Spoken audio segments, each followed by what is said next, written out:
Good morning, everybody, and welcome back to The Walk. Today is Tuesday, August 26th, and we're up to Hebrews chapter 13, verse 4. We've been talking about that brotherly love. We talked about the taking care of people in prisons. We talked about calling other believers our brother and sister and treating them like family. So then we get to verse 4, and still talking about that brotherly love, but remember the subtitle for this section was Sacrifices Pleasing to God. So when you're caring for others, you are sacrificing some of your resources to take care of other people. And that's what God is calling us to do. Verse 4, we're still talking about using our resources to care for other people, but it's in a different way. And it says, "Let marriage be held in honor among all, and let the marriage bed be undefiled, for God will judge the sexually immoral and adulterous." We need to be caring for our spouses. And I kind of feel out of place in this because I'm not married, but it's important that we recognize how much marriage honors God and how God is calling us to keep those marriages pure. So as a single person, it's my responsibility to respect other people's marriages and not be looking at someone else's husband in a way that I shouldn't be.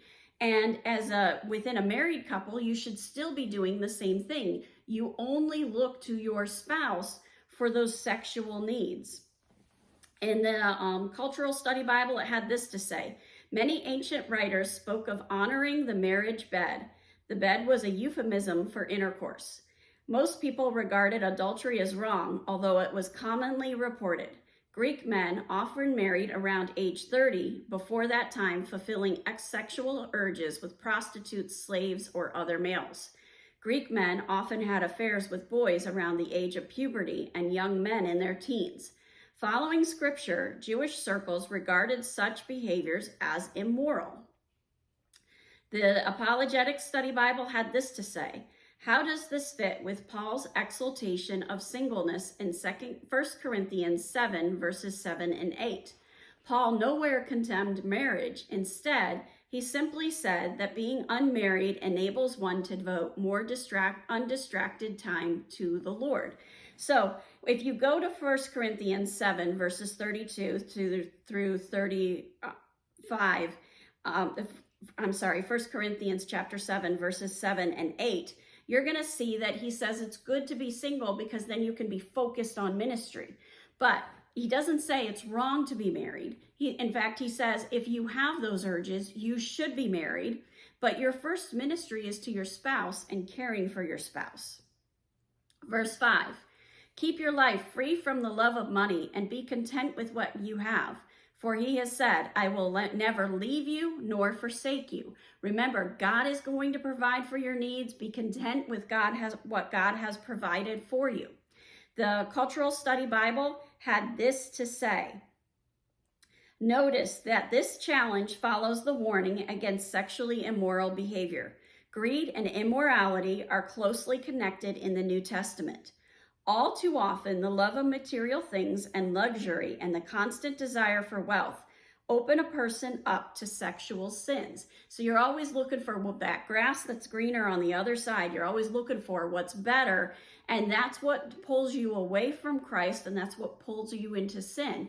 You got to be focused on what God has provided for you and be thankful for it. In the Cultural Study Bible, it says, Moses offers this promise to Israel: never will I leave you, never will I forsake you, describing God in the third person. But the writer of Hebrews, who regards all scripture as God's inspired word, uses Joshua 1:5, a prophecy of insurance to Joshua as God's servant, to adapt it to God speaking in the first person. So Moses said, the Lord's never going to leave you and forsake you.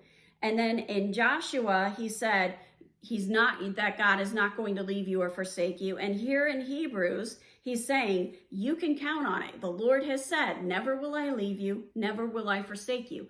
God provides for our needs, and we need to glorify him for that. Have a wonderful day. God bless, and keep walking the walk.